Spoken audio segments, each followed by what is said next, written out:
Okay, today is the 15th, Monday in July 2024. And we're going to start at the bottom of page 240 of the Lankavatara Sutra. Lankavatara Sutra.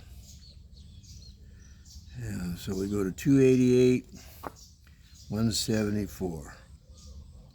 Non-duality, suchness, emptiness, ultimate limit, essence, dharmata, non-discrimination, all these I teach as belonging to the aspect of perfected knowledge. Parinishpana, 175. Language belongs to the realm of thought. The truth becomes thus wrongly representative. Transcendental knowledge, prajna, being discriminated by thought, falls into duality. Therefore, transcendental knowledge is something not imagined.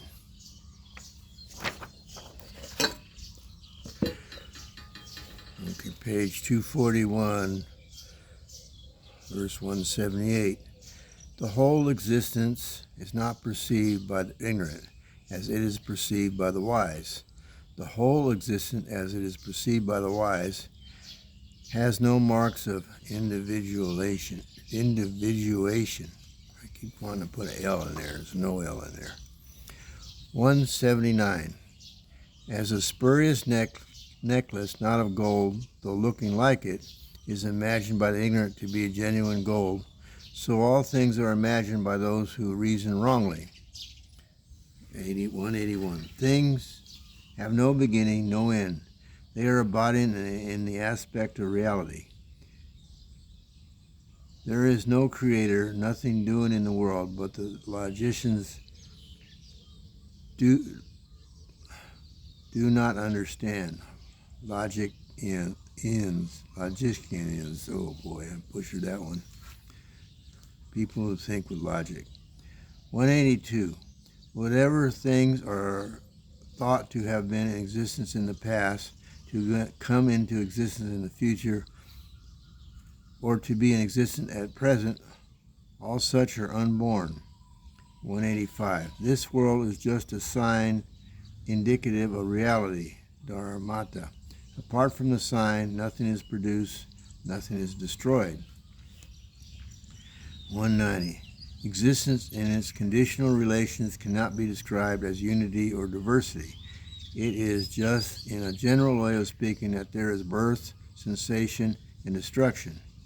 191. Emptiness unborn is one thing, emptiness born is another. Emptiness unborn is the better, because emptiness born leads to destruction. 192.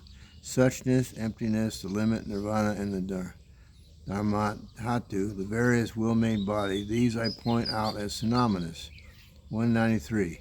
Those who discriminate purity according to the sutras, vijnanas, and abhidharmas follow books and not the inner meaning.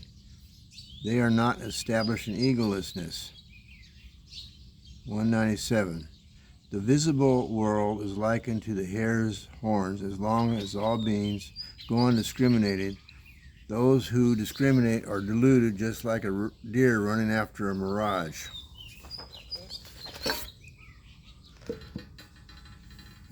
Page 242 of the Lankavatara Sutra. 198.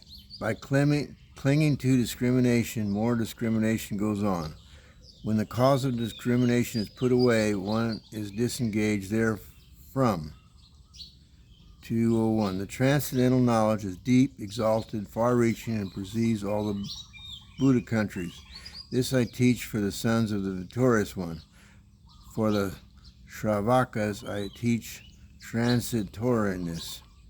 The triple existent is transitory, empty, devoid of the ego and what belongs to it. Thus I teach the doctrine of generality of the Shravakas. 203. Not to be attached to anything existent, truly knowing what is the truth of solitude is to walk all alone. The fruit of Pratyeka Buddhahood, which is above speculation, is what I teach. 204. External objects are imagined. Those endowed with corporality are dependent on relative knowledge.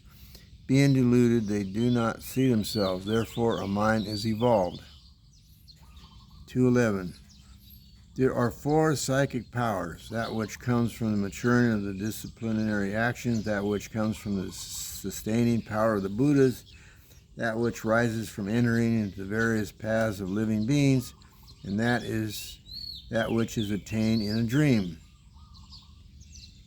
The psychic power which is attained in a dream, that which comes from the power of the Buddhas, and that which has its birth by entering the various paths of beings, those powers are not born of the maturing of the disciplinary action.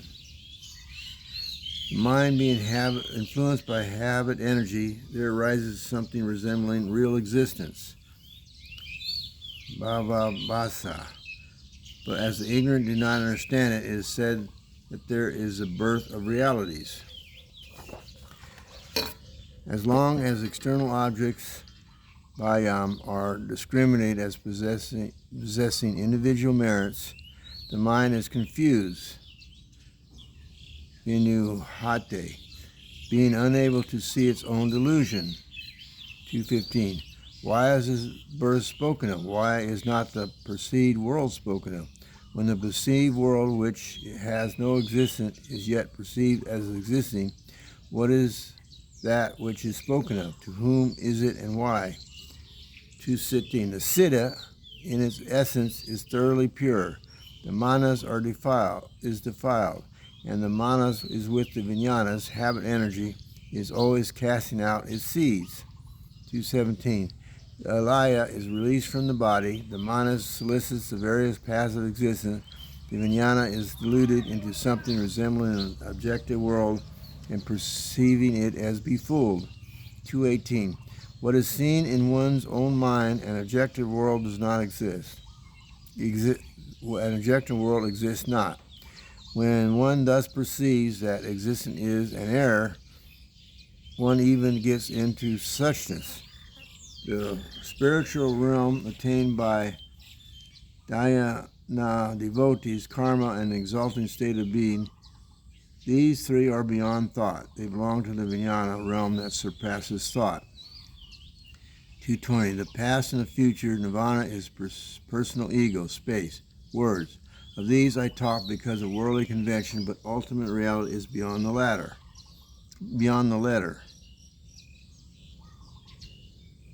The two vehicles and the philosophers are one in their dependence on wrong views. They are confused in regard to mind only and imagine an external existence. The enlightenment attained by the Pratyeka Buddhas, Buddhahood or Arhatship, and the seeing of the Buddhas, these are the secret seeds that grow in enlightenment, but it is accomplished in a dream. Well, that ought to give you something to think about. Oh, boy. I love it.